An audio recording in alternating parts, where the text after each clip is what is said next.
Chapter 8, Easter. Even though it was nearly Easter, there were still a very few nights that it was warm enough to leave Miss Bessie out. And then there was the rain. All March it poured. For the first time in many years, the creek bed held water, not just a trickle either. Enough so that when they swung across, it was a little scary looking down at the rushing water below. Jess took Prince Terrian across inside his jacket.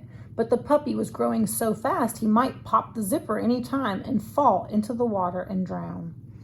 Ellie and Brenda were already fighting about what they were going to wear to church. Since Mama got mad at the preacher 3 years back, Easter was the only time in the year that the Aarons went to church, and it was a big deal. His mother always cried poor, but she put a lot of thought and as much money as she could scrape together into making sure she wouldn't be embarrassed by how her family looked. But the day before she planned to take them all over to Millsburg Plaza for new clothes, his dad came home from Washington early. He'd been laid off.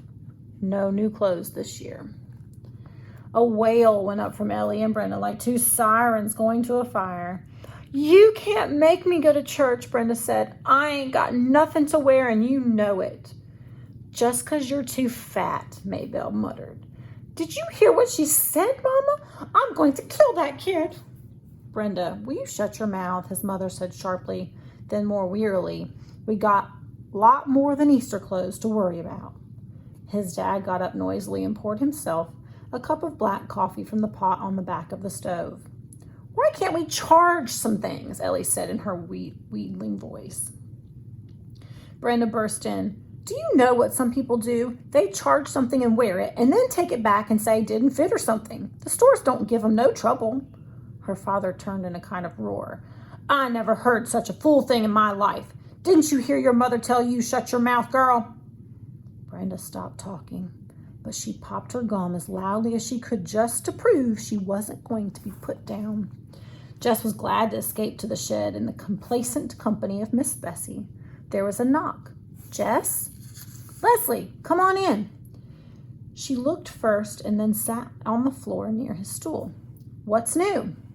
"Lord, don't ask." He tugged the teats rhythmically and listened to the plink, plink, plink in the bottom of the pail. "That bad, huh?" "My dad's got laid off, and Brenda and Ellie are fit to fry because they can't have new East clothes for Easter." "Gee, I'm sorry. About your dad, I mean." Jess grinned. "Yeah, I ain't too worried about those girls. If I know them, they'll trick new clothes out of somebody. It would make you throw up to see how those girls make a spectacle of themselves in church." "I never knew you went to church." "Just Easter." He concentrated on the warm udders. "I guess you think that's dumb or something." She didn't answer for a while. "I was thinking I'd like to go." He stopped milking. "I don't understand you sometimes, Leslie." "Well, I've never been to a church before. It would be a new experience for me." He went back to work. "You'd hate it." "Why?" "Well, it's boring." "Well, I'd just like to see for myself. Do you think your parents would let me go with you?" "You can't wear pants." "Well, I've got some dresses, Jess Aarons." Would wonders never cease? "Here," he said, "open your mouth." "Why?" "Just open your mouth." For once she obeyed. He sent a stream of warm milk straight into it. "Jess Aarons!" The name was gargled and the milk dribbling down her chin as she spoke. "Don't open your mouth now. You're wasting good milk." Leslie started to giggle, choking and coughing. "Now, if I could just learn to pitch a baseball that straight. Let me try again." Leslie controlled her giggle, closed her eyes, and solemnly opened her mouth. But now Jess was giggling so that he couldn't keep his hand steady. "You dunce! You got me right in the ear!" Leslie hunched up her shoulder and rubbed her ear with the sleeve of her sweatshirt. She collapsed into giggles again. "I'd be obliged if you'd finish milking and come on back to the house." His dad was standing right there at the door. "I guess I'd better go," said Leslie quietly. She got up and went to the door. "Excuse me." His dad moved aside to let her pass. Jess waited for him to say something more, but he just stood there for a few minutes and then turned around and went out. Ellie said she would go to church if Mama would let her wear the see-through blouse, and Brenda would go if she at least got a new skirt. In the end, everyone got something new, except Jess and his dad, neither of whom cared, but Jess got the idea it might give him a little bargaining power with his mother. Since I ain't getting anything new, could Leslie go to church with us? That girl? He could see his mother rooting around in her head for a good reason to say no. She don't dress right. Mama! His voice sounded as prissy as Ellie's. Leslie's got dresses. She's got hundreds of them.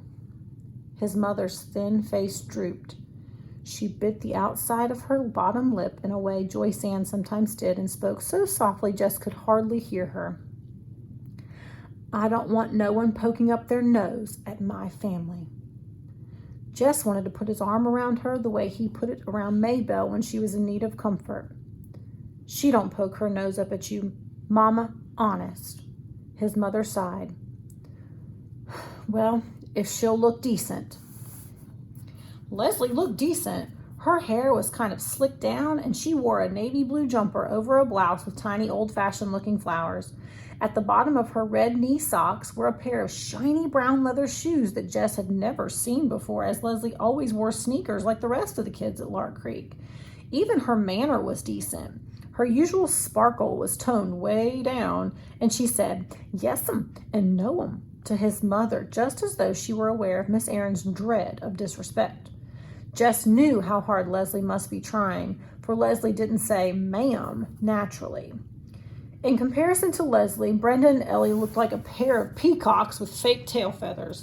They both insisted on riding in the front of the pickup with their parents, which was some kind of a squeeze with Brenda's shape to consider.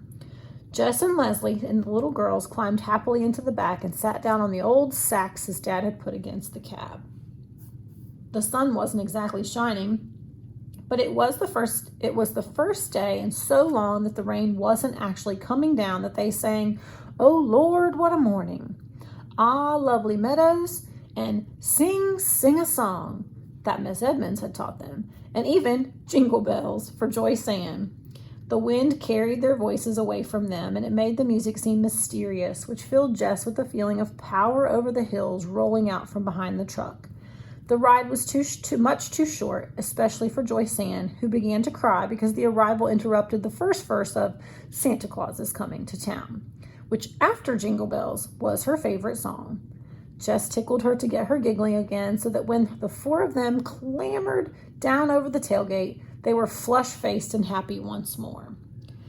They were a little late, which didn't bother Ellie and Brenda, for it meant that they got to flounce down the entire length of the aisle to the first pew, making sure that every eye in the church was on them, and every expression of every eye a jealous one. Lord, they were disgusting. And his mother had been scared Leslie might embarrass her. Jess hunched his shoulders and slunk into a pew after the string of women folks and just before his dad. Church always seemed the same. Jess could tune it out in the same way he tuned out school, with his body standing up and sitting down in unison with the rest of the congregation, but his mind numb and floating, not really thinking or dreaming, but at least free. Once or twice he was aware of being on his feet, with the loud, not really tuneful singing all around him. At the edge of his consciousness, he could hear Leslie singing along and drowsily wondered why she bothered. The preacher had one of those tricky voices. It would buzz along for several minutes quite comfortably, then bang! He was screaming at you. Each time Jess would jump, and it would take another couple of minutes to relax him again. Because he wasn't listening to the words, the man's red face with sweat pouring down seemed strangely out of place in the dull sanctuary. It was like Brenda throwing a tantrum over Joyce Ann touching her lipstick. It took a while to get Ellie and Brenda pulled away from the front yard of the church. Jess and Leslie went ahead and put the little girls in the back and settled down to wait. "Gee, I'm really glad I came." Jess turned to Leslie in disbelief. "It was better than a movie." "You're kidding." "No, I'm not." And she wasn't. He could tell by her face. "That whole Jesus thing is really interesting, isn't it?" "What do you mean?" "All those people wanting to kill him when he hadn't done anything to hurt them." She hesitated.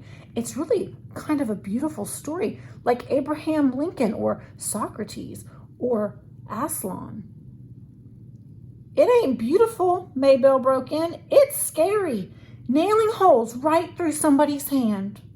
Maybelle's right. Jess reached down into the deepest pit of his hand. It's because we're all vile sinners God made Jesus die. Do you think that's true? He was shocked. It's in the Bible, Leslie. She looked at him as if she were going to argue, then seemed to change her mind. It's crazy, isn't it? She shook her head. You have to believe it, but you hate it. I don't have to believe it, and I think it's beautiful. She shook her head again. It's crazy. Maybelle had her eyes all squinched as though Leslie was some strange creature in a zoo. You gotta believe the Bible, Leslie. Why? It was a genuine question. Leslie wasn't being smarty. Because if you don't believe the Bible, Maybelle's eyes were huge, God will damn you to hell when you die. Where'd she ever hear a thing like that? Leslie turned on Jess as though she were about to accuse him of some wrong he had committed against his sister. He felt hot and caught her by voice and words. He dropped his gaze to the gunny sack and began to fiddle with the raveled edge. That's right, ain't it, Jess? Maybelle's shrill voice demanded. Don't God damn you to hell if you don't believe the Bible. Jess pushed his hair out of his face. I reckon, he muttered. I don't believe it, Leslie said. I don't even think you've read the Bible.